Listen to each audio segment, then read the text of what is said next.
gouvernement en essayant de stigmatiser les pseudo-privilégiés, la réponse est là dans la rue, le privé, le public, tout le monde est là, les retraités sont là, les jeunes sont là.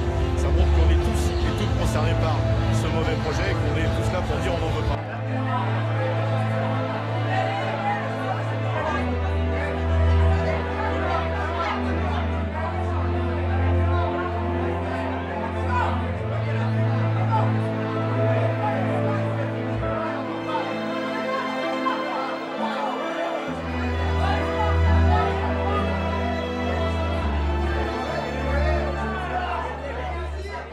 Bonjour, je m'appelle Fabienne. Le mouvement contre la réforme des retraites se poursuit. Mais il n'est pas seulement dirigé contre cette réforme. Il exprime la colère contre la décrépitude des services publics, les hôpitaux, les écoles et bien d'autres. La colère aussi, contre le chômage et la précarité. La colère contre l'abandon des zones périphériques. Tous ces malheurs viennent-ils de l'incompétence de l'État, ou de l'Union européenne? C'est ce que nous allons essayer d'examiner dans cette vidéo.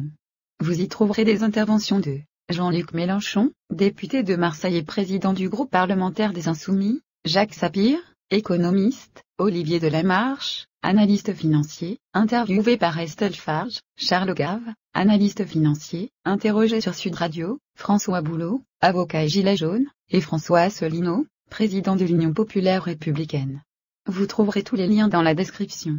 Vous verrez également une animation sur notre appartenance à l'Union européenne. Mais tout d'abord, le générique.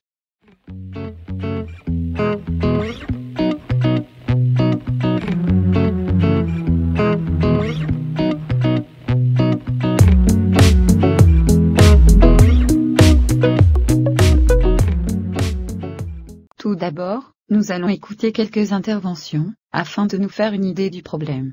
Commençons par Jean-Luc Mélenchon. On a eu la manif tout à l'heure, elle était extrêmement puissante.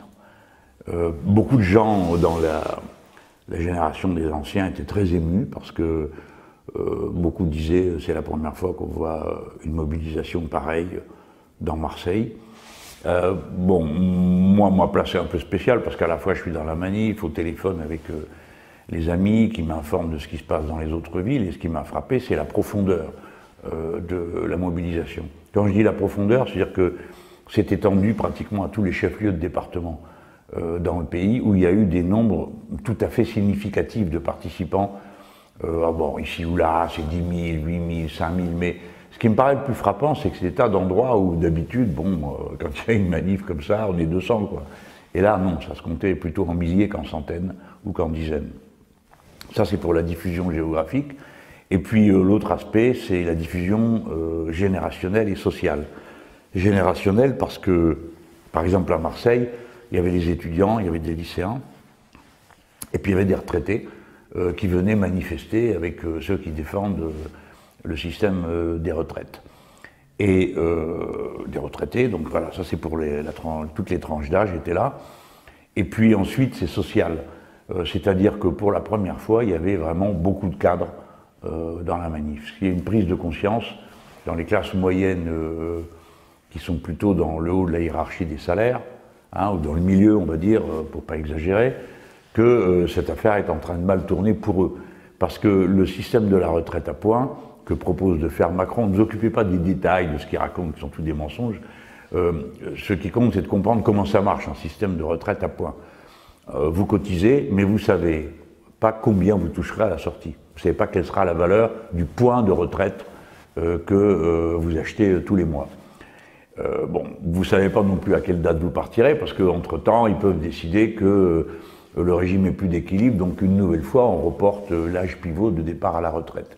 Car contrairement à ce qui se dit, un régime par points, ou un régime absolu par capitalisation, est aussi sensible aux effets démographiques. Je vous explique. Si vos points, c'est de l'argent placé dans un fonds de pension, vous voyez bien que si vous appartenez à une génération où il y a beaucoup de monde et vous partez tous à la retraite en même temps, il faut tout vendre en même temps pour que vous puissiez toucher votre retraite. Par conséquent, l'effet de la démographie, comme il y a de gens, compte beaucoup. Alors, ça c'est un aspect qui a été compris par beaucoup de cadres qui sont très soucieux de savoir comment ils vont se procurer un revenu, une pension qui maintienne un bon niveau par rapport à leur dernier salaire. Évidemment, je ne dis pas que les autres catégories s'en occupent pas, mais les petites payes, ils ne sont pas en état de prendre tous les mois des sous pour les placer dans un fonds de pension pour retrouver l'argent, espère-t-il, à la sortie quand ils seront à la retraite. Mais les cadres, d'ores et déjà, le plus souvent, ils le font. Et la réforme leur apprend qu'il va falloir augmenter leur participation au fonds de pension pour pouvoir toucher un taux de remplacement de leur salaire qui soit valable. Et alors, bon, évidemment, ils font la tête parce que tous les gens qui se disent « Aïe, qu'est-ce qui va se passer à ma retraite ?» Ils parlent de quelque chose qui va avoir lieu bon, dans 20 ans, dans 10 ans, dans 30 ans. Mais ceux qui doivent se poser la question dès maintenant de financer par les fonds de pension, c'est maintenant qu'il va falloir qu'ils cotisent davantage. Et évidemment, ça sera autant d'argent qu'ils auront en moins dans leur budget, donc moins de pouvoir d'achat. Et puis, ça sera de l'argent qui va partir dans la sphère financière. Alors chacun croise les doigts. Il ne faut pas qu'il y ait de crise financière, mais vous savez très bien qu'il y en aura une, tout le monde le sait. Par conséquent, les gens dans un système à points s'apprêtent à se faire voler, parce qu'il n'y a pas d'autre mot, et dans les cadres, ils s'en rendent compte, parce que c'est maintenant qu'ils vont toucher moins, qu'ils vont devoir avoir moins de pouvoir d'achat, et donc ça va peser sur l'économie maintenant. Ce qu'ils n'auront pas ne sera pas consommé. Bon, je vous dis tout ça, je pense que la plupart d'entre vous le savent déjà. Alors bon, moi je m'amuse un peu parce que j'ai quand même vu quelques batailles sur les retraites et je vois les bobards du gouvernement, c'est toujours les mêmes. Hein. Mais là, je trouve que quand même il ne manque pas de souffle. Hein, parce qu'ils ont commencé par dire oui, c'est pas normal, il y a 43 régimes spéciaux. Bon, ben d'accord, mais ça touche que 3% de la population, c'est pas la peine de faire une histoire pareille pour 3% de la population de retraités, ok? Alors, ça c'est un bobard, mais c'est un bobard d'autant plus grotesque que si vous y réfléchissez, pardon, c'est un peu technique, hein, mais en fait, c'est eux qui vont créer un régime spécial par génération. Bon, pourquoi? Parce que comme vous êtes dans une retraite à points, ils ont annoncé que les gens se partageront la somme disponible, hein, bah, ça dépend déjà du nombre de gens qu'il y a là. S'il y en a beaucoup qui sont morts, vous aurez une bonne pension. S'il n'y en a pas beaucoup qui sont morts, vous aurez une moins bonne pension. Et puis, dans chacune de ces générations, il y aura l'impact plus ou moins grand d'un certain nombre d'effets de maladies, de conséquences de, je ne sais pas moi, la malbouffe, l'amiante, que sais-je encore, hein, qui vont percuter les générations qui vont partir dans les années prochaines à la retraite. Donc il y aura autant de régimes spéciaux qu'il y aura de générations.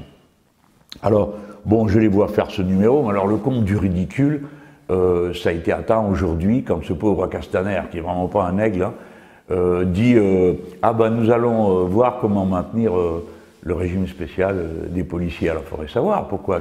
Il paraît que le régime spécial il est génial, que c'est formidable, que le régime spécial par points, le régime de Castaner, c'est génial. Vous allez empêcher ces pauvres policiers d'avoir droit à cette merveille de la retraite à points? Mais j'ai dit ça, parce que c'est eux qui ont dit que la retraite à points c'était une merveille et que c'était formidable. Donc il y a pas mal de gens sur les réseaux sociaux qui ont ironisé. Une autre chose que j'ai trouvée extraordinaire, c'est de voir que le ministre de l'Éducation nationale a dit, écoutez, bon, on a compris, le système par points, ça lésera les enseignants. Donc il admet que le système par points va léser les enseignants. Parce que les primes des enseignants sont moins importantes que les autres primes dans la fonction publique, et donc ça va faire des pensions plus basses, même si on intègre les primes dans le calcul de la retraite. Mais alors, il leur a dit, bon, pour pas que ça se produise, voilà ce que je vais faire, on va augmenter les salaires. Ah, alors donc il peut augmenter les salaires pour préparer la retraite par points, mais il ne peut pas les augmenter maintenant, retraite ou pas.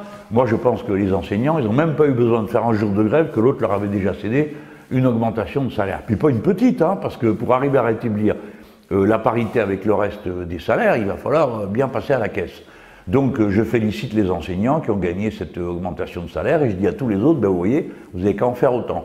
Alors si vous ne voulez pas de la retraite par points, vous voyez, bon, ben, les policiers ont tellement fait peur au ministre qu'il leur a déjà dit, ah ben non, pas vous. Voilà, je trouve que la lutte, à peine commencée, a déjà ouvert des brèches dans le dispositif du régime Macron, parce que, je dis régime parce que vous voyez bien comment ça marche, hein. Vous avez le gouvernement, une majorité à l'Assemblée nationale qui est en voie d'évaporation, mais quand même, ils sont là. Je dis en voie d'évaporation parce que soit il y en a qui quittent le groupe La République En Marche, soit ils ne viennent pas ni voter ni rien du tout. Bon, c'est comme ça. Alors, il y a leur groupe à l'Assemblée nationale, il y a une partie des réseaux médiatiques qui bombardent pour, comment dire, la retraite à point, c'est génial, ou ils le démontrent pas, mais c'est pas grave. Ils font la propagande, hein, ils la font du mieux qu'ils peuvent, puis quand même, ils ont du métier, c'est leur boulot, hein, de bourrer le crâne. Alors ça forme un régime. Et puis vous avez un secteur de la police qui est définitivement tombé dans une logique de violence. Hein. Alors on le voit à Paris où il y a le préfet l'Allemand qui est un personnage extrêmement préoccupant, hein, sur le plan de la psychologie et surtout sur le plan de l'idée qui se fait de sa mission. Parce que le gars il passe devant une dame et il lui dit on n'est pas du même camp parce qu'elle lui a dit qu'elle était gilet jaune. Bon, ce qui est énorme. Bon, il y a des gens parmi vous qui disent ouais mais c'est pas une découverte. Ben si, quand même, je m'excuse, on vit dans une république. Donc dans une république, un préfet ne dit pas qu'il est dans un camp et que le peuple est dans un autre, ça n'existe pas ça. Ça c'est dans les régimes autoritaires, les monarchies ou ce que vous voulez, mais pas dans une république où le préfet représente l'État et l'État est la propriété du peuple souverain. Donc le gars, s'il est capable de ça, ça veut dire qu'il ne considère plus la manifestation comme un droit constitutionnel que c'est, il le considère comme une menace et se comporte comme tel. Donc dans son esprit, il ne facilite pas le déroulement des manifestations, il est en guerre avec elles. Et on l'a vu aujourd'hui, bon, dans toute la France, à peu près partout, ça s'est bien passé, tranquille, bonhomme. Bon, mais à Paris, tout de suite, ça dégénère. Pourquoi? Parce que le préfet a organisé une nasse pour nasser tous les gens qui rentraient dans la place de la République. Vous savez, il les encercle, après il les bombarde avec des grenades de désencerclement, il tire dans le tas avec les balles en caoutchouc et il tire des lacrymogènes d'ailleurs. Les copains m'ont raconté, la moitié de l'avenue du boulevard Magenta, hein, qui est le boulevard qui est au-dessus de la place de la République, c'était irrespirable tellement ils en ont tiré. Alors les gens ont déjoué le piège, d'abord les pompiers ont rompu l'encerclement, alors merci aux pompiers parce que les pompiers c'est des braves gars quoi. La dernière fois, ils n'arrivaient pas à croire qu'ils allaient être matraqués, gazés et compagnie, donc cette fois-ci ils ont compris. Et c'est eux qui ont organisé, qui ont brisé la nasse place de la République. Alors on leur dit merci, parce que c'est formidable. Et puis les gens, ils sont habitués maintenant à la violence du préfet l'Allemand, à ses provocations, à ses prétextes. Donc ce qu'ils ont fait, c'est qu'ils ont immédiatement pris une autre rue, et ils ont eux-mêmes créé une déviation pour aller place de la Nation. Et là, bon, là-bas, place de la Nation, le préfet l'Allemand s'en occupait pas, donc c'était très tranquille, et ça s'est déroulé calmement. Donc le bilan de la journée, c'est qu'il était clair que le préfet l'Allemand, le gouvernement et le parti médiatique espéraient des violences pour pouvoir à nouveau filmer des choses qui font peur, parce que leur but c'est de couper la classe moyenne et les classes populaires, hein, en faisant peur. Ben là c'est raté. Et quand je vois le nombre de gens et la diversité des gens qui étaient dans la rue, je pense qu'ils se sont trompés sur la psychologie du peuple français. Ils ne voient pas qu'il y a beaucoup de retraités qui d'habitude n'aiment pas trop le chambardement, hein, qui étaient là dans les cortèges, qui parlaient, qui regardaient, qui discutaient avec les plus jeunes. Et tout ça, c'est quelque chose qui fortifie le peuple. Alors, bon, clairement, aujourd'hui, c'est une date dans l'histoire sociale du pays. Hein. Les plus jeunes entendent parler de 1995. Hein. Bon, il y en a qui n'étaient pas nés. Donc, ils m'ont un peu rayonné, et de quelques copains. Quand, bon, moi j'oublie, hein, alors je leur dis alors, vous avez vu, par rapport à 95, bon. Alors, les plus jeunes, ils m'ont dit, bah écoute, j'étais pas né, bon. Alors tout à l'heure j'ai eu Caténas au téléphone, bon, député du Nord, il me dit bah écoute, moi j'étais pas vieux en 95, je sais même pas s'il était né. Enfin bref, ils comparent pas tout ça. Ce qu'ils voient, c'est que pour la première fois ils sont dans la lutte et ils sont très nombreux et tout le monde est là. Et ça donne du courage, ça donne de l'élan à la mobilisation. Alors bon, d'ores et déjà, vous savez, les centrales syndicales se réunissent là. Bon, moi je suis en train de vous parler, donc je sais pas ce qu'ils vont décider, mais il y a déjà plusieurs branches qui ont renouvelé la grève. Dans une société comme les nôtres, le plus important, c'est quand les réseaux, tout ce qui est en réseau, c'est le cœur du système économique du pays. Les transports, l'éducation, la santé. Bon, alors après, il faut entrer un peu plus dans le détail, l'alimentation. Dans les transports, c'est suivant le secteur. Hein. Il y a évidemment les cheminots, mais il y a aussi les transporteurs routiers. Parce que si les transporteurs routiers arrêtent de travailler, par exemple, déjà l'approvisionnement en essence et tout ce qui peut être du carburant pour les autres véhicules, bah, il est coupé. Et les syndicats, je vois dans mon coin, là, les Bouches-du-Rhône, le syndicat, l'union départementale de la CGT, il y a les autres aussi hein, qui sont dans l'action, mais moi c'est avec eux que j'ai parlé hier soir. Bon, j'ai vu un peu le plan de bataille. et ils ont prévu de couper, c'est pas une grève perlée, hein, attention, mais ils ont prévu de couper à certains endroits, de manière à couper toute la chaîne de production sans que ça oblige tout le monde à être en grève. Je trouve que c'est assez habile parce que c'est une bataille. Et les gens, il ne faut pas oublier une chose, hein, le responsable de tout ça, c'est le régime, c'est le gouvernement. C'est pas les gens qui sont en train de défendre leur droit à la retraite. Hein. Parce que quelqu'un m'a dit, oui, mais les petits commerçants, ils sont pas contents. Mais je comprends qu'ils soient pas contents. Mais la faute, elle n'est pas aux grévistes, hein, elle est au gouvernement. Le gouvernement, il savait qu'il allait à un bras de fer avec le peuple français dans cette histoire. Et de sang-froid, il l'a fait en disant, pas vu, pas pris, ça va passer comme une lettre à la poste. Ils sont vaincus, ils n'auront pas le cran de se battre et tout. Aujourd'hui, ils doivent changer de mine. Mais les petits commerçants, il faut qu'ils comprennent qu'il y a un gars dans un palais qui a décidé froidement qu'il irait au choc. Et maintenant, c'est eux qui payent l'ardoise. Alors, ça, il ne faut pas que vous l'oubliez. De même, les gens qui disent, ben moi, je dois aller au travail. Il y a plein de raisons pour lesquelles ils doivent aller au travail. Des fois, c'est tout simplement parce qu'ils ne peuvent pas perdre une journée de salaire, ou parce que dans l'entreprise, c'est pas bien vu d'être en grève et qu'il y a des représailles, ou il y a aussi des gens qui, de toute façon, ne se soucient pas des autres. Hein. Ça existe aussi. C'est aussi un droit d'être comme ça. Bon, tout cela, pareil, il ne faut pas qu'ils s'en prennent à ceux qui sont en grève, il faut qu'ils s'en prennent à ceux qui ont provoqué le conflit. Parce que ce ne sont pas les retraités, ni les salariés qui ont provoqué le conflit, c'est le gouvernement. Et sans raison. Parce que le régime n'est pas menacé, le régime des retraites. Il n'est pas en déficit. Et les moyens traditionnels de régler un déficit quand il y en a un, on les connaît tous.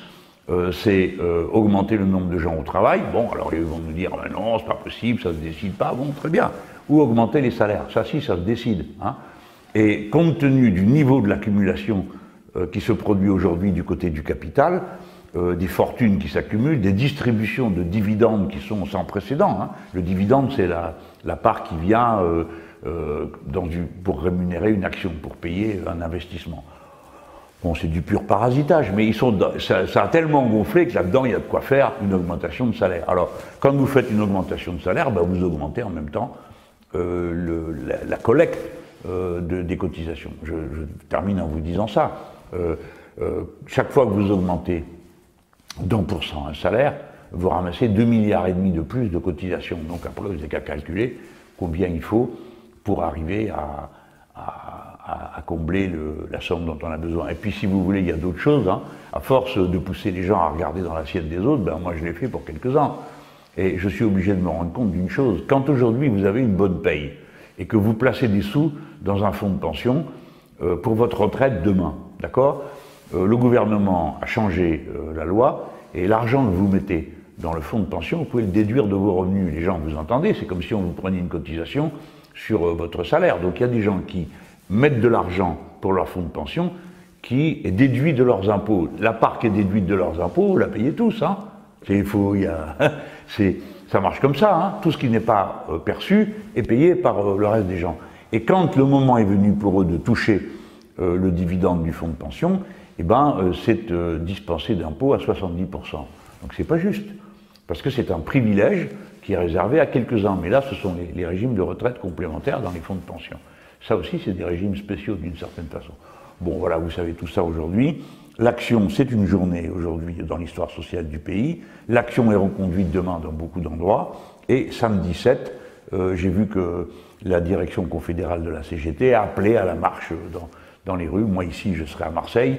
Et à Marseille, nous marchons tous ensemble, les syndicats et les organisations politiques, donc dans une sorte de front populaire de fête, hein, pas de fête la fête, hein, de facto, on va dire, un front populaire de fête qui se construit dans cette action, dans la lutte contre la modification du régime des retraites. Alors, je termine en vous disant un truc, comme on dit, alors monsieur Mélenchon, vous êtes content, tout va bien dans le régime de retraite, mais j'ai jamais dit ça, moi. J'ai jamais dit ça. Je dis le contraire. Je dis, mais c'est pas les bonnes questions auxquelles il est répondu par le régime Macron. Les bonnes questions, c'est quoi? Les gens partent trop tard, 63 ans. Hein. Mais figurez-vous que l'espérance de vie en bonne santé, c'est 63 ans aujourd'hui. Donc le point de départ à la retraite et l'espérance de vie en bonne santé sont collés l'un à l'autre. C'est bien la démonstration de ce que je répète depuis des années, que si on vit plus longtemps, c'est parce qu'on travaille moins longtemps. Et de la même manière, les gens ne touchent pas assez, il y a trop de pauvres, trop de gens qui ont une retraite ou un revenu qui est inférieur au seuil de pauvreté. Premièrement, retraite à 60 ans. Nous estimons que c'est un progrès qui est à notre portée.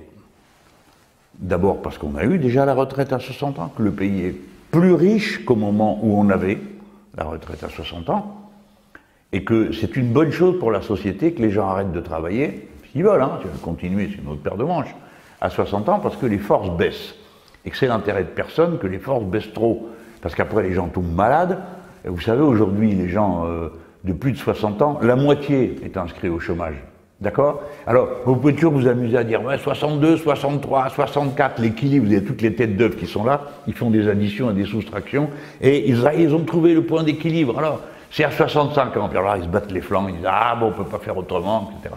Sauf que, comme les gens sont au chômage, ça veut dire que les gens que vous preniez en charge avant par la retraite, il faut les prendre en charge par le chômage. Elle est où l'économie là-dedans pour la société? Elle est dans le fait que beaucoup de gens qui sont au chômage ne sont plus indemnisés et que la vie d'un chômeur, c'est une galère permanente, hein, sur tous les sujets, continuellement.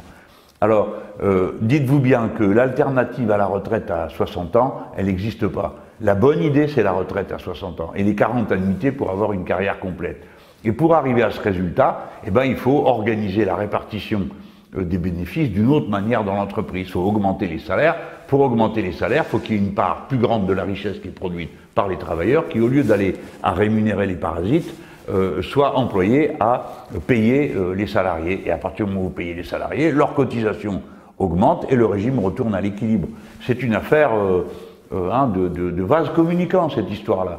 Alors, il n'y a pas que les comptes à l'instant T et dans les conditions de l'instant. Il faut essayer de voir de manière un peu plus ample, en voyant l'ensemble de ce que signifie la production, la consommation et la répartition de la richesse que produit le pays.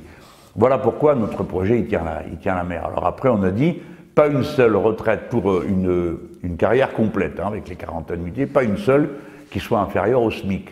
Parce que la personne qui a cotisé toute sa vie, eh bien, c'est son salaire qu'il a mis là-dedans. Enfin, c'est pas un cadeau. C'est pas quelque chose de l'argent qu'on vole à je sais pas qui ou qu'on prend à je sais pas qui. C'est leur propre salaire. Les gens cotisent tous les mois. On leur prend sur leur salaire de tous les mois pour payer ceux qui sont à la retraite maintenant. Et bien, de la même manière, le moment venu, ceux qui sont à la retraite seront payés par des gens qui comprennent très bien qu'il faut que personne n'ait moins que ce qu'on gagne au travail. Alors, il y a des retraites, il y a des gens qui n'auront pas des carrières complètes, il y en aura plein. En tout cas, une chose est sûre, au minimum. On ne peut pas accepter qu'ils aient un revenu inférieur au seuil de pauvreté, parce que sinon c'est l'hypocrisie. Vous donnez des sous aux gens pour qu'ils arrivent à survivre, mais vous leur donnez en dessous du seuil de pauvreté. Donc vous les rendez pauvres. Qu'est-ce que vous croyez que c'est la pauvreté, hein? C'est un manque d'argent, bien sûr, mais pas seulement. C'est un manque de tout. C'est que les gens qui sont pauvres, ils sont obligés de couper ou dans l'alimentation, ou dans les soins. Dans les soins, plein de gens ne se soignent pas, parce que ça coûte trop cher. Ou dans les transports, ou dans la nourriture, ou dans le loyer, ou dans l'électricité. Vous savez le nombre de gens, hein, on dit que c'est 30% des gens. J'ai lu un article terrifiant dans un journal, rien que pour ne pas être trop désagréable avec eux, je ne vais pas vous redire lequel. Il disait 3 Français sur 7 préfèrent avoir froid que de mettre le chauffage. J'ai trouvé la phrase monstrueuse. C'est pas qu'ils préfèrent, c'est qu'ils peuvent pas. Ils peuvent pas. Donc, ils mettent pas le chauffage parce que ça coûte trop cher et qu'ils n'arriveraient pas à avoir les sous pour le moment où il fera encore plus froid. Donc, payer des gens, installer des gens avec un revenu inférieur à la pauvreté, c'est une hypocrisie. C'est une hypocrisie cruelle. Hein, parce qu'après, en plus, on passe derrière en disant « Ouais, vous n'avez rien fait, vous ne travaillez pas. » Bon, c'est vraiment honteux de traiter les gens comme ça. Et au-delà de la forte mobilisation des syndicats contre la réforme des retraites, quel est l'objectif du gouvernement? Pourquoi s'obstine-t-il à vouloir imposer un système universel à points en mettant tout le monde sur le même pied d'égalité, quitte à supprimer les régimes spéciaux? Cette réforme des retraites n'est-elle pas la réforme de trop? Pour en parler, j'accueille l'économiste Jacques Sapir. Bienvenue à vous, Jacques. Bonsoir Magali. Alors cette réforme suscite beaucoup de réactions, comme on l'a déjà vu depuis hier. Est-ce que finalement cette réforme est vraiment justifiée, Jacques ? Alors, d'abord, il faut savoir que le 5 décembre, nous avons eu effectivement plus d'1 million de personnes dans la rue. C'est énorme, c'est quelque chose de tout à fait considérable. Après, quant à la justification de cette réforme, d'une part, il faut savoir que le Conseil d'orientation des retraites, ce qu'on appelle le COR, a publié un rapport il y a de cela quelques jours qui montre que cette réforme n'est peut-être pas nécessaire. Et par ailleurs, il faut souligner que dans le discours du gouvernement, il présente cette réforme comme absolument indispensable à cause d'un déficit, mais il présente aussi un argument en termes d'égalité. C'est deux points tout à fait essentiels. Sauf que ce que les Français ont entendu, c'est plutôt le fait que, leur pension allait progressivement baisser, ils allaient travailler plus longtemps, et évidemment, c'est contre cela qu'ils se revêtent. Deux choses sont tout à fait claires. Tout d'abord, une certaine ambiguïté par rapport au mouvement. Beaucoup de gens le soutiennent, mais ils sont aussi gênés, donc voilà, ça se sent. Et puis, il y a à l'évidence, une énorme inquiétude sur l'avenir des pensions, sur l'avenir des retraites, et on voit bien que c'est ce qui mobilise d'une certaine manière les gens. Alors, première question, Jacques, est-il vrai que les dépenses des retraites vont exploser ? Alors, justement, sur ce point, le fameux rapport du COR, dont j'ai déjà parlé tout à l'heure, montre que ce n'est pas le cas.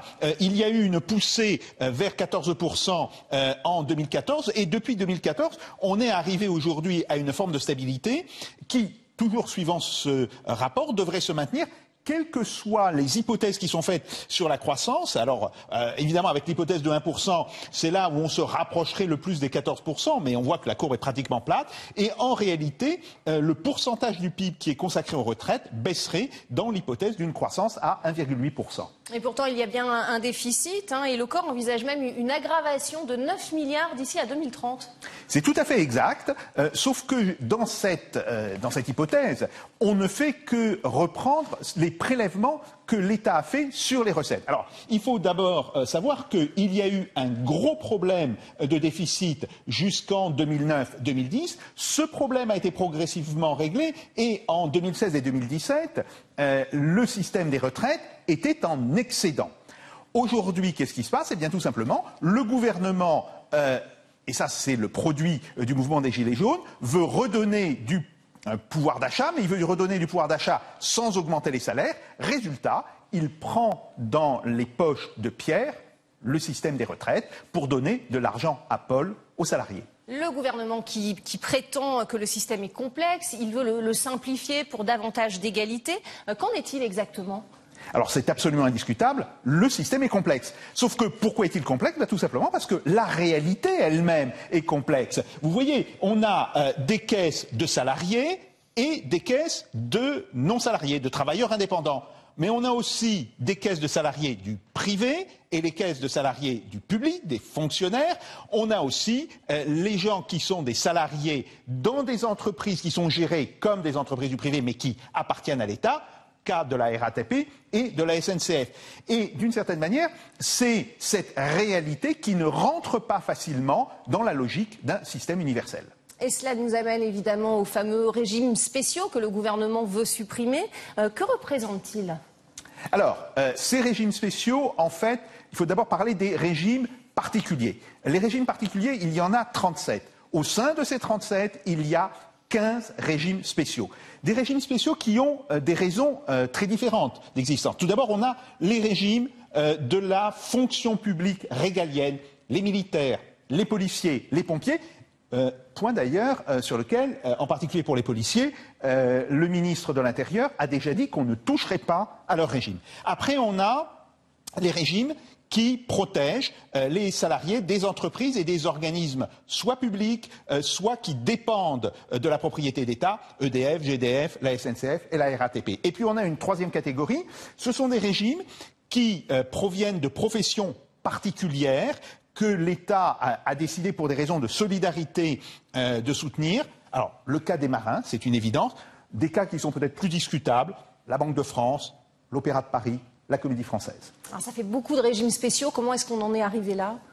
Alors, tout d'abord, il faut savoir que certains de ces régimes sont très anciens. Le régime, par exemple, de la SNCF, il a été consolidé en 1909, il y a 110 ans. Après, il y a un autre problème. Effectivement, certains de ces régimes spéciaux accordent des droits qui sont des droits plus précoces, voire qui sont des droits plus importants. C'est en particulier le cas, par exemple, pour la SNCF. Sauf que l'État, d'une certaine manière, offre aussi une retraite précoce aux pré-retraités du privé.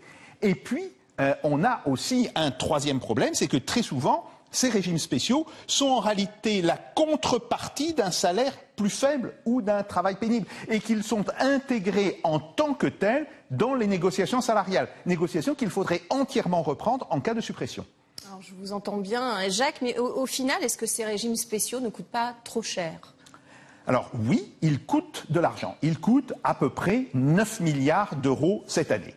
Sauf que il faut savoir pourquoi ils coûtent. Ils coûtent de l'argent parce que le rapport entre les pensionnés et les cotisants est très faible dans ces régimes spéciaux. C'est de 1 pour 1,1. On est dans le régime général de 1 à 1,7. Pourquoi ? Eh bien tout simplement parce que l'État a fait un énorme effort de productivité depuis une vingtaine d'années. Il a considérablement réduit le nombre de salariés à la SNCF, à la RATP. C'est évidemment quelque chose d'utile, mais ça provoque mécaniquement cette espèce d'embouteillage au niveau des pensionnés. Après, il faut savoir que ce déficit, il est en réalité couvert par diverses méthodes. Tout d'abord, des cotisations patronales plus importantes, ce sont les cotisations de l'État, des subventions de l'État ou des collectivités territoriales quand elles ont repris à leur charge justement une partie des activités de service public. Et puis, il y a une fiscalité affectée dans le cas d'EDF-GDF. En réalité, les cotisants du régime général ne payent que 1,6 milliard sur les 9 milliards, et ça, c'est au nom de la solidarité par rapport aux problèmes démographiques dont je vous ai parlé, que connaissent les régimes spéciaux. Et conclusion, donc, la question que tous les Français se posent, cette réforme est-elle nécessaire ? Alors, cette réforme n'est pas nécessaire ni justifiée. On voit qu'elle n'est pas nécessaire d'un point de vue, par exemple, du déficit du système de retraite. Ce déficit est très largement artificiel. Elle n'est pas non plus nécessaire parce que, on l'a entendu dans ce journal, Édouard Philippe prévoit un allongement du processus sur une vingtaine ou une trentaine d'années. Or, dans certains régimes spéciaux, dans 20 ou dans 30 ans, on sera revenu à un ratio de 1 pensionné pour 1,5 cotisant. Donc on sera à peu près au niveau du régime général et les régimes seront mécaniquement équilibrés. Et c'est, je crois, le fait que cette réforme n'est ni nécessaire ni tout simplement utile qui provoque évidemment la colère qui s'est exprimée dans nos rues. Bonjour, aujourd'hui nous allons vous parler du service public. Bonjour Estelle. Bonjour Olivier, bonjour à tous. Bienvenue dans ce nouvel épisode de Sécage. Grosse journée de mobilisation prévue le 5 décembre prochain contre la réforme des retraites voulue par le gouvernement. Les appels à la grève ne cessent de se multiplier. Pour ce mouvement interprofessionnel, le service public ne devrait pas être épargné. Enseignants, cheminots, fonction publique, territoriale, tous sont appelés à la mobilisation. Les personnels hospitaliers, eux, sont mobilisés depuis plusieurs mois maintenant. Le corps médical qui dénonce des conditions de travail de plus en plus difficile. Alors comment expliquer ce mal-être dans le service public ? Peut-on parler de crise ? Se dirige-t-on vers la fin du service public ? Ce sont les questions qui vont nous occuper aujourd'hui. Olivier, alors pour commencer, Olivier, quelle est votre définition du service public ? Service public, il y a plusieurs définitions, c'est compliqué. Est-ce que c'est un service qui est d'utilité publique ou est-ce que c'est un service qui est géré par l'État?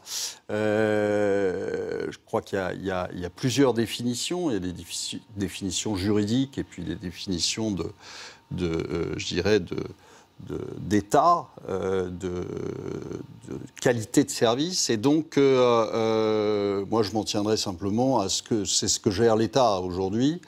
Et c'est ce que gère mal l'État. On va voir que c'est surtout un problème d'incompétence depuis 30 ans. Donc, et là, aujourd'hui, ça va se traduire par une manifestation le 5 décembre, mais je crois que ça va bien au-delà du problème des retraites qu'a annoncé Édouard Philippe. Ça va très au-delà. On le voit d'ailleurs, que c'est les systèmes de santé qui ne fonctionnent pas depuis des lustres, etc. Et donc, je pense que c'est la poursuite, en fait, du mouvement des Gilets jaunes. C'est un ras-le-bol général de l'incompétence des gouvernements. Est-ce que le service public est en crise, selon vous ? Il est en crise depuis, mais il est en crise depuis longtemps. C'est pas depuis hier. Il est en crise parce que, je vous dis, c'est mal géré, parce que personne n'y trouve son compte, ni le public, ni les fonctionnaires qui travaillent dedans. Alors Olivier, on va s'intéresser à la libéralisation des services publics. Cette politique de l'Union européenne peut-elle expliquer en partie la tourmente que traverse le service public? Élément de réponse avec le tiroir cash d'Antoine Vassas. Depuis 30 ans, dans toute l'Union européenne est mise en place une politique de libéralisation des services publics. La gestion, autrefois faite par les États en position de monopole, se retrouve peu à peu ouverte à la concurrence, essentiellement au niveau européen. Énergie, transport, télécommunications, services postaux, beaucoup de domaines sont concernés, l'objectif étant de fournir des alternatives aux consommateurs, une meilleure qualité de service, des meilleurs tarifs. Sur le papier, ça sonne donc plutôt bien. Sauf que selon une étude commandée par 2 députés européens, Marie-Pierre Vieux et Marie-Christine Vergiat, sur 3 secteurs publics et dans 4 pays membres, la libéralisation des services publics dans l'Union européenne, c'est pas si chouette. Déjà pour l'ouverture à la concurrence, il apparaît que le nombre d'entreprises à investir le domaine public en question est toujours limité. Sur le marché de l'électricité par exemple, 4 grosses entreprises se partagent la majorité du gâteau européen. Cette concurrence oligopolistique, oui on aime les mots compliqués, permet ainsi plus de liberté pour fixer les prix ou la variété des services. En bref, toujours les défauts du monopole, sans ses avantages. D'autre part, la rentabilité prend le pas sur la qualité des services et sur la durabilité. Car si l'État peut contracter de la dette sereinement et donc n'être pas forcément rentable, une entreprise, elle, ne peut pas se le permettre et donc doit faire de l'argent avant toute autre priorité. Enfin, l'étude montre que pour embaucher, les entreprises ont tendance à plus précariser l'emploi que le secteur public.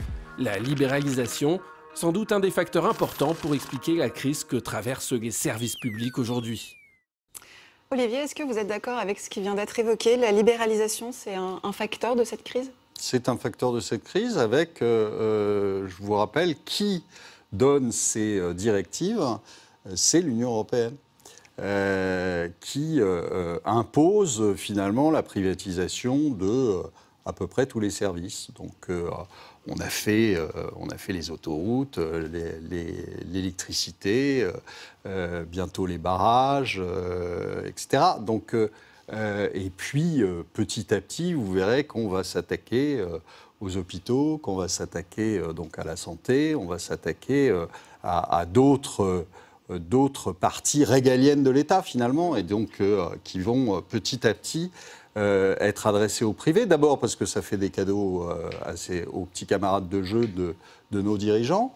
Et puis aussi parce que, sous prétexte de ne plus avoir d'argent pour pouvoir continuer ces services, eh bien, argent qui est, ceci dit, très mal géré, et donc si on l'occupait à autre chose qu'à faire des bêtises et à le perdre inutilement, on en aurait peut-être un petit peu plus pour les services publics, mais le problème c'est que sous ces prétextes-là, on privatise très largement pour donner ça au privé. Et c'est vrai que dans d'autres pays, on s'est aperçu que ce n'était pas forcément la meilleure idée. Merci beaucoup Olivier. Place à la deuxième partie de cette émission consacrée aux services publics. Frédéric Bocara, membre des économistes atterrés et membre du Conseil économique, social et environnemental, est notre invité cette semaine. Bonjour Frédéric Bocara. Bonjour. Merci d'avoir accepté notre invitation. Bienvenue dans C'est Cash. Un mot d'abord sur ce qui a été dit en première partie d'émission. Quel est selon vous l'état des lieux du service public en France? Est-ce que vous êtes d'accord avec le terme de crise?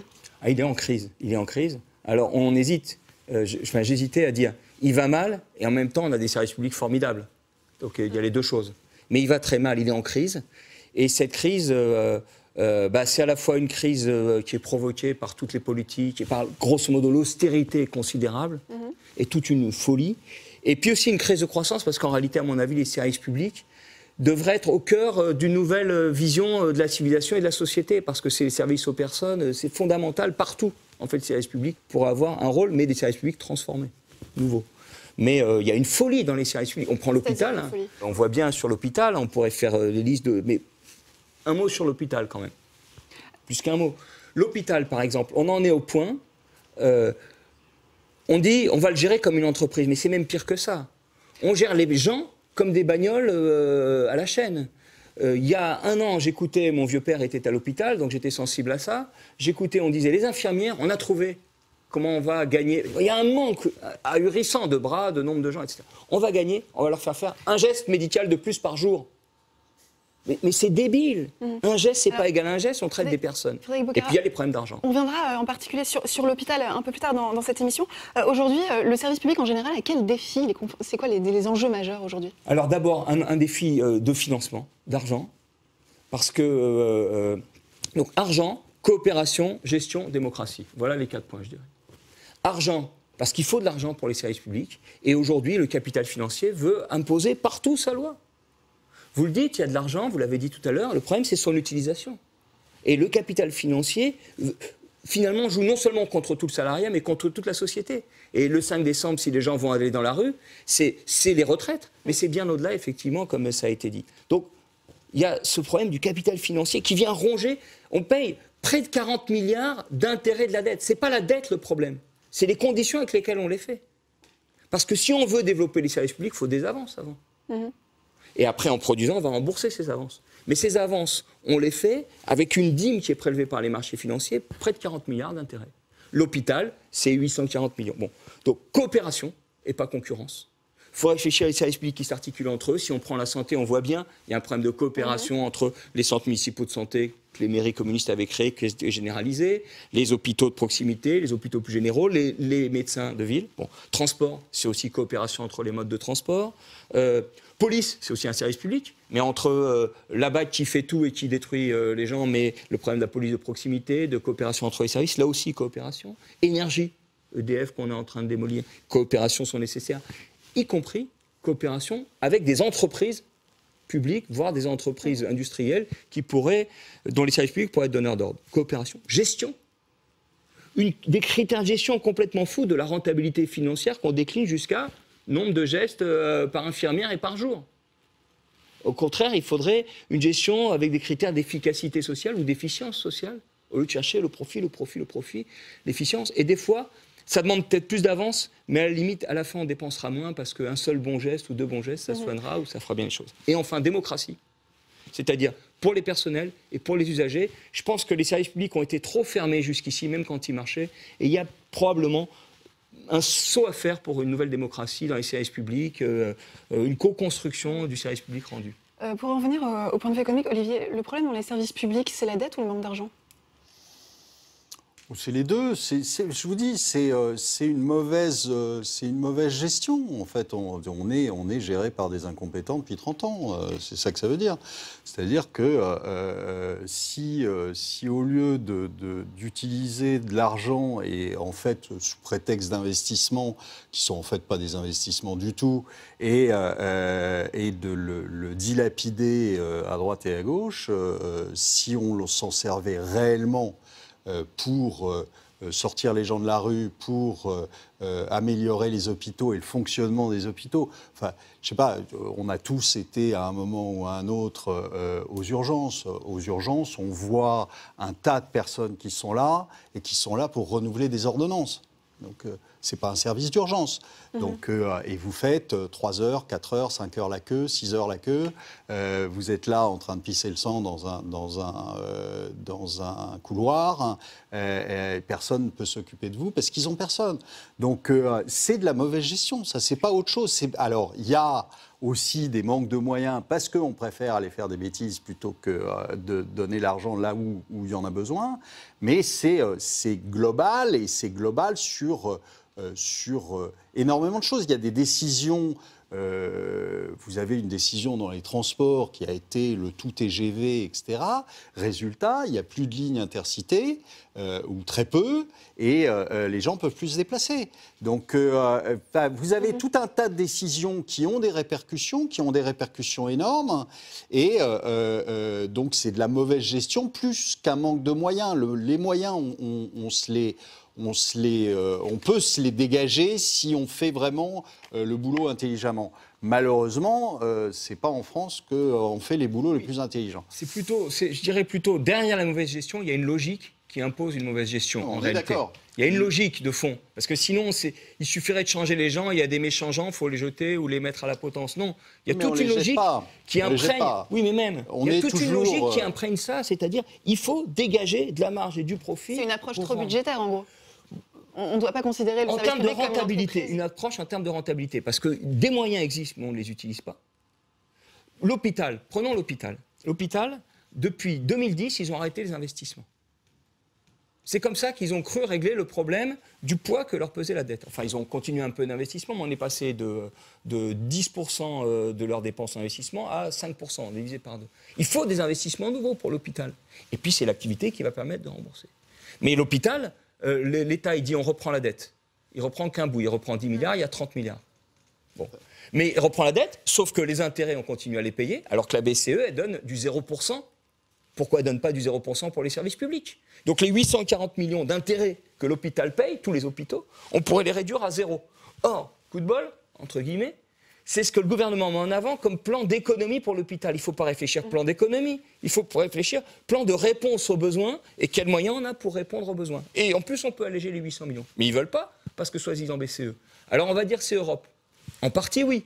Mais même à l'intérieur des traités, peut-être contre leur logique, on pourrait créer un fonds européen pour les services publics avec les euros à 0% de la BCE. Donc, il y a des gens, il y a de l'incompétence, il y a des choses qu'on ne veut pas faire savoir, mais il y a une logique profonde et celle-là, il faut inverser les choses. Alors, on va C'est revenir- surtout, On est un pays on dit riche. qu'on a donné de l'argent là aux hôpitaux, Messieurs, à la messieurs. santé. C'est pas vrai. Non, c'est pas C'est vrai. pas vrai, parce que déplacer Un tour 10 de passe-passe. milliards, Voilà, c'est on un déplace. artifice comptable. Alors hein, justement, on l'a- on va reparler des hôpitaux. On marque une courte On est pause. taqué On revient sur dans un les instant. hôpitaux, là. Bienvenue dans CKH. Si vous nous rejoignez, on parle du service public avec Frédéric Bocara, membre des économistes atterrés et membre du CESE. Alors Frédéric Bocara et Olivier, juste avant la publicité, on évoquait la situation des hôpitaux, donc les urgences qui sont en grève depuis plusieurs mois. Est-ce que cette crise, finalement, dans le milieu hospitalier, c'est l'étendard de la défense du service public? Oui, je crois. Oui, je crois. C'est symbolique de l'ensemble du service public et finalement de l'ensemble de notre société et de la façon dont elle fonctionne. Y compris, c'est symbolique dans le sens où les gens ils disent « mais nous, on voudrait pouvoir faire notre travail ». Alors, un mot soulevé par cette question qui a été soulevée par Éric Le Boucher, éditorialiste aux Échos notamment, qui écrit « Le mal management, la vraie crise des services publics. Selon lui, le problème relève moins d'un manque de moyens que d'une mauvaise organisation et d'un management défaillant des services publics. » Il y a un problème de management aussi, selon vous? Peut-être pas le même que celui que Éric Le Boucher voit. Bien sûr, il y a un problème de management. Mais si on commence d'abord par se censurer sur l'argent, on est mort. Il y a un problème d'austérité. Ça crève les yeux. On ne veut pas voir ce qui crève les yeux, on regarde ailleurs. D'accord? On a connu ça dans d'autres pays. On ne veut pas voir, on dit tout va bien. C'est très brejnevien. Non, c'est pas comme ça la vie. D'abord, il y a un problème d'austérité. Il y a un problème de gestion fondamentale aussi. Quand on pense qu'on peut gérer un hôpital comme une entreprise en disant les infirmières, plus de gestes par jour, mais c'est fou. Les gens, ils ont des idées, il faut de la transversalité. Les toubibs, quand on observe, ça a dû vous arriver aussi, on s'aperçoit très qualifiés, on leur fait faire du taquin pour vérifier s'il y a des lits libres, etc. On leur fait faire ce boulot-là, alors qu'ils sont très qualifiés. Donc il y a un problème de gestion. Mais il y a un problème aussi d'organisation et de maillage territorial. On ferme des hôpitaux et on concentre alors qu'on a besoin d'un maillage territorial. Et du coup, il y a des gens qui peuvent qui mettent en danger leur vie parce qu'ils n'arrivent pas assez vite à l'hôpital. Donc il y a un problème de gestion, mais qui ne doit pas être dominé par les critères de la productivité apparente du travail et de faire suivre le burnous, ça oui. Et il y a un problème de démocratie aussi dans cette gestion. Mais il faut du temps, par exemple, pour la transmission. Quand une infirmière, elle s'en va, qu'elle a vu tel malade qui a dit telle chose, mais elle doit pouvoir transmettre. Quand une infirmière, il y a une vieille personne, elle peut à peine la voir 10 minutes dans les 12 heures qu'il y a. Mais on marche sur la tête. Olivier, on gère les hôpitaux comme les entreprises? Comme une entreprise Alors, classique? On gère les hôpitaux comme une entreprise classique, qui fait faillite. C'est-à-dire qu'on l'emmène à la faillite. Comment voulez-vous après motiver des gens qui se tapent des horaires, là on est loin des 35 heures, hein, vous pouvez y aller, qui sont loin des 35 heures, qui font 5 ans d'études et qui sont payés 1200 balles. Un truc qui ne va pas. Enfin, plus une responsabilité humaine, une charge mentale, quoi. Donc voilà. Après, c'est vrai que c'est mieux de payer un député qui ne fout rien 15 000 balles par mois. Et plus de milliards de dividendes. Il y a quand même 298,8 milliards de revenus financiers des entreprises qui payent 0 cotisation sociale. Alors, 298,8 milliards qui payent 0 cotisation sociale. Si on payait là-dessus le même taux que moi sur mes salaires sont prélevés, 10%, ça ferait tout de suite 29,8 milliards pour l'assurance retraite. Alors messieurs, je voudrais que l'on s'intéresse à cette question. Elle est issue de la lettre aux Français signée de la main d'Emmanuel Macron et diffusée en janvier dernier à l'aube du grand débat. Emmanuel Macron qui posait cette question: faut-il supprimer certains services publics qui seraient dépassés ou trop chers par rapport à leur utilité? Est-ce qu'il faut supprimer des services publics, Frédéric? Quel bras faut-il vous couper? Voilà. Olivier, est-ce qu'on peut imaginer une disparition du service public? C'est peut-être ce que veulent nos gouvernants. C'est possible que ce soit ça leur idée, mais on a fait une émission sur la démographie. Avec le vieillissement de la population, on va avoir, dans les années qui viennent, et pas à 50 ans, à 10, 15 ans, on va de plus en plus avoir besoin d'hôpitaux qui fonctionnent, de moyens de transport qui fonctionnent. Et pour l'instant, on a quand même l'impression que l'État ne va pas dans cette direction-là. Après, est-ce qu'ils vont disparaître totalement? J'espère qu'on les arrêtera avant qu'ils disparaissent. Frédéric Bocara, dernière question. Même question, est-ce qu'on peut imaginer une disparition du service public? Moi, je suis d'accord sur l'idée qu'il y en a qui pensent, qui se disent mais qu'est-ce que c'est que cette incongruité avec les services publics? Et d'ailleurs, l'Union européenne, elle a été obligée, c'est toujours mixte l'Union européenne, de reconnaître un petit truc, les services d'intérêt général, mais ils se sont dit qu'est-ce que c'est que cette incongruité. Merci beaucoup Frédéric Bocara d'être venu sur le plateau de CKH. Je rappelle que vous êtes membre des économistes atterrés et membre du CESE, du Conseil économique, social et environnemental. L'actualité de la semaine, Olivier, consacrée cette semaine à la réforme des retraites. Le 27 novembre dernier, Édouard Philippe a donné une conférence de presse. Le Premier ministre a réaffirmé l'objectif de la réforme, mettre un terme à la quarantaine de régimes spéciaux au profit d'un régime universel. En revanche, Édouard Philippe a laissé la porte ouverte concernant les futurs retraités. Ce ne sont pas forcément les actifs nés en 1963 qui seront des personnes à intégrer le régime universel, a-t-il précisé. Les personnes à 10 ou 15 ans de la retraite pourraient eux aussi ne pas être concernées. Olivier, c'est un changement de plan de la part du gouvernement? C'est un changement de rien du tout. Enfin, faut que les guignols arrêtent de faire des guignolades. C'est insupportable. Les régimes spéciaux qui veulent supprimer, on supprime aussi le régime spécial des ministres et des députés? Ou pas? Non, on n'en parle pas de ça. Hein, on parle des autres régimes spéciaux, mais pour eux, ils se le gardent, leur régime. C'est des pistes C'est des pistes, oui, des pistes. Qu'il aille sur les pistes de ski, ça ira mieux. Ce sera décisif, la démonstration du 5 décembre, selon vous, pour cette réforme? Mais ce n'est pas pour cette réforme. Je pense que c'est bien au-delà de la réforme. On en a discuté là, il y a 5 minutes. Ça va bien au-delà de la réforme. C'est la poursuite, je pense, d'un ras-le-bol général des gens qui s'aperçoivent qu'ils sont gouvernés par des incompétents. Merci Olivier, c'est la fin de cette émission. Merci de votre fidélité. Pour voir ou revoir nos anciens épisodes, rendez-vous sur Internet à l'adresse rtfrance.tv. Sachez que vous pouvez aussi réagir aux émissions sur les réseaux sociaux avec le hashtag RTCash. C'est que les Français ont une vieille histoire d'amour avec leur État. Et quelque part, leur État est en train de tomber en déliquescence. C'est-à-dire que vous analysez toutes les missions de l'État, on prend grosso modo, commençons par les missions régaliennes, la police. Grosso modo, il y a des tas d'endroits en France où elle ne va plus, les Français sont plus protégés, puis en plus, la police a servi pour taper sur des gens qui manifestaient parfaitement. Vous prenez la justice, c'est devenu une histoire de fou, ça marche plus, les juges font plus leur travail. Vous prenez la diplomatie, il n'y en a plus.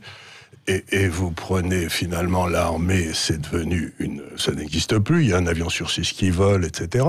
Puis vous prenez les autres missions que l'État s'est arrogées, comme par exemple l'enseignement, c'est devenu une fabrique de crétins, comme le fameux bouquin l'a dit. Vous n'y allez pas avec l'eau de la cuillère, Charles Gave. Non, mais l'enseignement... Noir, c'est noir. Non, c'est pas noir, c'est-à-dire, si vous analysez la France aujourd'hui, vous pouvez aller à l'aménagement du territoire, où vous avez l'analyse de Christophe Guilly qui explique parfaitement ce qui se passe. La France périphérique. La France périphérique, les 3 zones, etc. Donc, ce que j'essaie en train d'être malade et malheureuse de l'incapacité de son État à se réformer. C'est-à-dire que, où que vous alliez, moi, quand j'accompagne mes petits-enfants à l'école, je passe devant 2 hôpitaux, je m'arrête de temps en temps pour parler aux gens, eh bien, ils vous disent, il n'y a plus un rond. Vous allez dans l'armée, il n'y a plus un rond. Vous allez dans la police, il n'y a plus un rond. Il n'y a plus un rond nulle part. Et la pression fiscale, depuis 10 ans, a augmenté dans des proportions inimaginables. Aujourd'hui, l'État fait 56% du PIB. Donc, il y a quand même une question extraordinaire qui se pose en France. Ils n'ont jamais piqué autant de pognon aux Français. Et il y a un rond nulle part. Mais qu'est-ce qui se passe? Qu'est-ce qu'ils foutent du fric? C'est-à-dire que les missions de l'État ne sont plus remplies et personne ne sait où va l'argent. Et donc, d'où la réaction d'un certain nombre de sujets de mécontentement qui sont par millions aujourd'hui, qui font grève. Mais ce que les gens sont en train de dire, c'est grosso modo, mais où va notre pognon? C'est-à-dire qu'il n'y a pas d'explication rationnelle en France sans qu'il y ait un coulage inimaginable. Vous savez, il y a une relation parfaite qui a été établie par des gens comme les gens de Lausanne, etc., qui montrent que plus le poids de l'État dans l'économie est fort, plus la corruption dans le pays est forte. C'est le Charles Gave libéral qui parle. Non, c'est pas libéral, c'est une réalité, ça existe dans tous les pays. Vous regardez la corruption dans le monde, c'est exactement parallèle au poids de l'État. Au poids de l'État. Donc, grosso modo, ça veut dire qu'il y a en France une corruption inimaginable et qu'on tape sur les petites gens pour protéger les corrompus. Donc, je comprends qu'ils soient fâchés, parce que la France a une vieille histoire d'amour avec son État.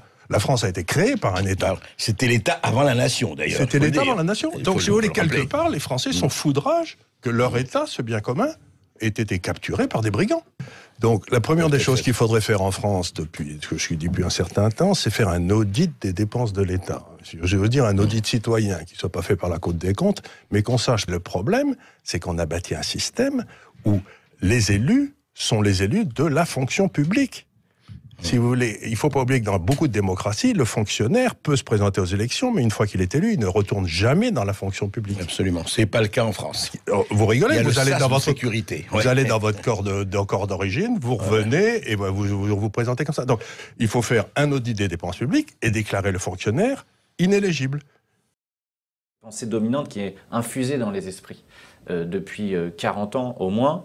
Et vous avez là donc un certain nombre de principes qui semblent relever du bon sens, qui sont totalement ancrés dans l'esprit des gens, c'est-à-dire on n'a pas d'argent parce qu'il y a la dette publique, il y a trop de fonctionnaires, il y a trop de charges sociales, on ne peut pas imposer les très riches comme les autres parce que sinon ils s'exilent et l'économie s'effondre. Et puis surtout, n'envisagez même pas de remettre en cause les règles actuelles de l'Union européenne parce que ce serait la catastrophe. L'Europe c'est la paix, l'Europe c'est l'Europe puissance et nous seuls, la France face à la mondialisation, nous serions perdus face aux géants que sont les États-Unis ou la Chine. Bon, bref, tout ça fait que les esprits déjà sont bloqués, ne serait-ce qu'au niveau de la pensée. Et on n'arrive pas à se sortir de ce cadre-là.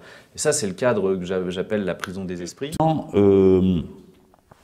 Selon vous, la réforme par points a-t-elle été dictée par l'Union européenne? De RLM, Rémi. Oui, parce que l'Union européenne a demandé à tous les États membres, alors comme ils disent, de simplifier les systèmes de retraite. Donc ils poussent à la retraite par points, parce que l'Union européenne est une organisation qui a inscrit dans le marbre quasi constitutionnel, enfin constitutionnel dans les traités, la priorité donnée à la capitalisation partout par rapport aux services publics et à l'État. Et d'ailleurs, c'est expressis verbis tel quel demandé que les régimes de retraite soient réformés. Alors, est-ce que ça a un rapport avec l'Union européenne? Réponse, oui, ça a un rapport avec l'Union européenne, un rapport très direct.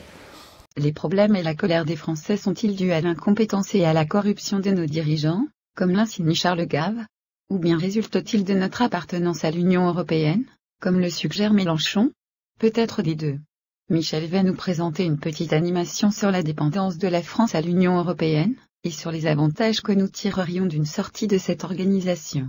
Il s'agit d'une animation que nous avons publiée par ailleurs. Elle montre comment une telle sortie ferait diminuer le chômage, et donc provoquerait une augmentation des cotisations sociales, ce qui résoudrait tous les problèmes relatifs aux retraites. La parole est à Michel. La conclusion appartiendra ensuite à François Asselineau. Bonjour, je m'appelle Michel. Je vous présente une vidéo qui pose le problème de l'appartenance de la France à l'Union européenne. Vous y verrez que la plus grande partie de nos problèmes résulte de cette appartenance. Il s'agit d'une vidéo très keynésienne. C'est parti.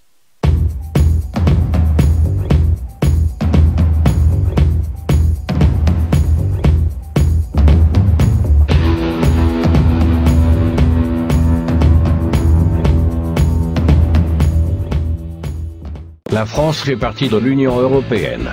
Qu'est-ce que l'Union européenne? C'est un organisme supranational, auquel divers pays d'Europe ont abandonné une grande partie de leur souveraineté, en matière monétaire, économique, commerciale, sociale, et même judiciaire. Cet organisme est dirigé par la Commission européenne, composée de technocrates non élus, qui appliquent une politique néolibérale, inscrite dans la Constitution européenne. Les pays membres reçoivent des instructions, sous la forme de GOPÉ, les grands rapports d'orientation des politiques économiques. Appuyez sur « Pause » pour lire le résumé du GOPÉ pour la France lors de l'élection présidentielle de 2017. Vous verrez qu'il s'agit exactement de la politique de Macron. Vous avez fini de lire? Pressez le bouton pour continuer la vidéo. On nous a fait croire que l'Union européenne, c'était la paix, la solidarité entre les peuples. Mensonge. On nous a fait croire que l'euro assurerait la prospérité. Mensonge. Les traités européens permettent la libre circulation des capitaux. Cela entraîne des délocalisations vers des pays où la main-d'œuvre est bon marché. Par exemple la Roumanie. Ceci pour le plus grand profit des entreprises et de leurs dirigeants. Et ceci est vrai, non seulement entre pays membres, mais également avec les pays tiers. En France, les usines ferment. Les ouvriers sont licenciés et deviennent chômeurs. En Allemagne, l'euro est sous-évalué par rapport à la compétitivité des entreprises, d'où son fameux excédent commercial. En France, c'est l'inverse. L'euro est trop élevé par rapport à l'économie réelle. C'est également le cas de l'Italie et de l'Espagne. En France, les grandes fortunes ont été avantagées par les mesures fiscales inspirées des GOPÉ. Que font-elles de tant d'argent? De l'évasion fiscale vers des paradis fiscaux comme le Luxembourg ou l'Irlande, membres de l'Union européenne. Pour s'affranchir de cette politique ultralibérale, faute de pouvoir renégocier les traités européens, la France doit imiter la Grande-Bretagne et sortir de l'Union européenne. Plus de délocalisation, et donc de licenciements massifs. L'euro français sera dévalué. Ceci redonnera de la compétitivité à nos entreprises qui pourront embaucher. Moins de chômeurs, et plus de gens payés. Donc plus de recettes pour l'État. Plus d'évasion fiscale. Plus de cotisations pour les retraites. Nous ne serons plus soumis à la règle des déficits, limités à 3%, et l'État pourra emprunter à taux zéro à la Banque de France devenue indépendante, voire nationalisée. Les ménages consommeront plus. Les entreprises en profiteront. Les salaires pourront augmenter. Et la consommation aussi. D'où un cycle vertueux de redressement de l'économie, profitable à tous.